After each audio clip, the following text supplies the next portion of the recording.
out yesterday. I think we had 3 excellent talks, and together these 3 talks brought up and introduced us to a number of issues that we're going to hear more about today. They also showed that the right to science, as outlined in Article 15 of the International Covenant of Economic, Social, and Cultural Rights, is very rich, and that it does provide a lot of interesting ways of putting out their ideas that are very important right now. Our first talk was by Dr. Sebastian Porsdam, Sebastian offered a thorough reading and discussion of the 2017 UNESCO recommendation. This reading was based on a systematic review of the existing literature that he had done, the literature concerning the right to science and scientific freedom. And the systematic review is a technique that's well known from the life sciences, and that Sebastian said could really be used in other disciplines as well. So we should take note of that, I guess. So what are the recurring themes and arguments in the existing literature? One of them is the importance of scientific freedom for the pursuit of truth, or whatever the scientific consensus is at any given time, for evidence-based policy, and also as an obligation in international human rights law. Summing all this up, Sebastian argued scientific freedom may be described as a constitutive element of the right to science. Applying this to the recommendation, Sebastian then maintained that it may be criticized for putting as much weight on economic gain as on the pursuit of scientific truth. And it may be criticized for being too vague on a number of very important issues, such as intellectual property, dual use, and the role of science and scientists in policymaking. Our second speaker was Professor Yvonne Dunders, who discussed the recommendation as a legal document and as part of international human rights law. She reminded us that it is a soft law instrument that isn't legally binding, but that it does carry normative weight, not least as a UNESCO instrument that is related to UNESCO's mandate, which is to promote peace through collaboration among nations through education, science, and culture. The 2017 recommendation supersedes the previous recommendation from 1974, which was called the UNESCO Recommendation on the Status of Scientific Researchers. And Yvonne outlined for us the various ways in which the more recent recommendation has updated the older one. It focuses more, for example, on internationalization and international mobility, and it addresses security and environmental concerns, and also the increased role played by the private sector in terms of intellectual property, funding for science, and thereby also the whole question of who owns science, so ownership of science. It also, the 2017 recommendation also calls for more focus on ethical aspects of science. Science is a common good, and strengthens the link with human rights.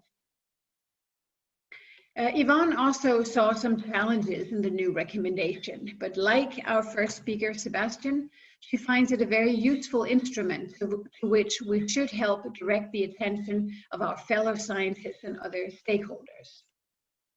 Our third and last speaker yesterday was Professor John Norton, who stressed that, unlike the previous speakers, he's not a scholar of the right to science, but that he comes to the topic from the angle of someone who has written about science and technology in the media for a number of years, and who's been involved in the teaching of and the research on the role of technology in society.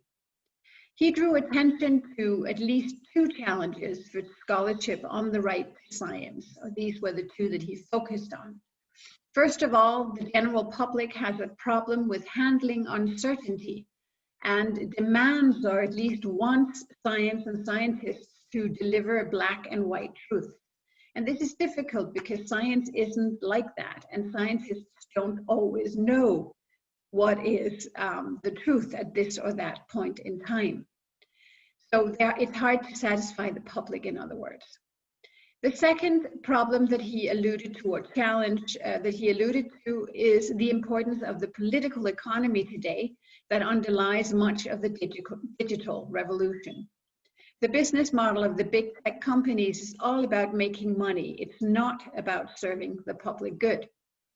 And us human rights types shouldn't be too blue-eyed and naively optimistic, but should instead become more realistic about how science works in society. And in this connection, it's very interesting that an editorial in the journal Nature from October 6th, that is just a couple of days ago, 2020, takes up the issue of science and politics. It's an editorial that is, it's titled "Why Nature Needs to Cover Politics Now More Than Ever." And it talks about how science and politics are inseparable, and how nature will be publishing more politics news, more comments and primary research on politics and science in the coming weeks and months. And why is this? The editorial then asks, why is it that a journal of science should feel the need to cover politics? Well, most importantly, the editors write, it is because the whole COVID situation has shown very clearly that scholarly autonomy is under threat. So the editorial closes in the following way, and let me just quote. This is why Nature's news correspondents will redouble their efforts to watch and report on what is happening in politics and research worldwide. It is why authors of our expert commentaries will continue to assess and critique developments, and why the journal is looking to publish more primary research in political science. And in these editorial pages, we will continue to urge politicians to embrace the spirit of learning and collaboration, to value different perspectives, and to honor their commitment to scientific and scholarly autonomy. The conventions that have guided the relationship between science and politics are under threat, and nature cannot stand by in silence, unquote. So that's a really interesting editorial. I can send you all the link to it later if you want. Now, on today's program, we have 6 talks. And as was the case yesterday, our speakers come from a wide variety of scholarly fields and backgrounds. Our first speaker is Professor Roberto Adorno from the University of Zurich Law School, who has a background in law and has written extensively on ethics and science. The next 2 speakers before we break for lunch are Edward Cronin, who is a barrister with Hogarth Chambers in London, and Aurora Plomer, who is a professor of intellectual property and human rights at the University of Bristol Law School.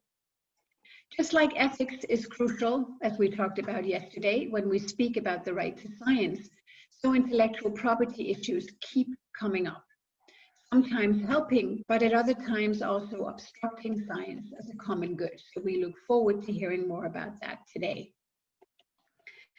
The 3 talks that we have after lunch all concern the practice of the right to science, offering us case studies on how this particular human right works or doesn't work in practice. Professor Matthias Mann, who is the director of the Max Planck Institute of Biochemistry in Munich, and also a professor and director of the proteomics program at the Novo Nordisk Foundation Center for Protein Research in Copenhagen, takes us to the front lines of scientific and technological research. He will discuss how to find, if possible at all, the right balance between ethical permissions and scientific progress. Then Valerie Bradley, who is President Emerita and also the founder of the Human Services Research Institute in Boston, is going to focus on the recommendation on science and scientific researchers, the 2017 UNESCO recommendation, as it relates to people with disabilities.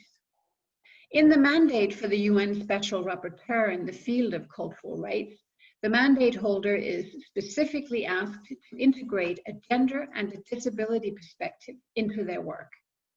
The right to science is one of the so-called cultural human rights, and both of the special rapporteurs we've had so far have in fact admitted that whereas they think they've done a decent job working with gender, and I would agree, they haven't done very much with a disability perspective.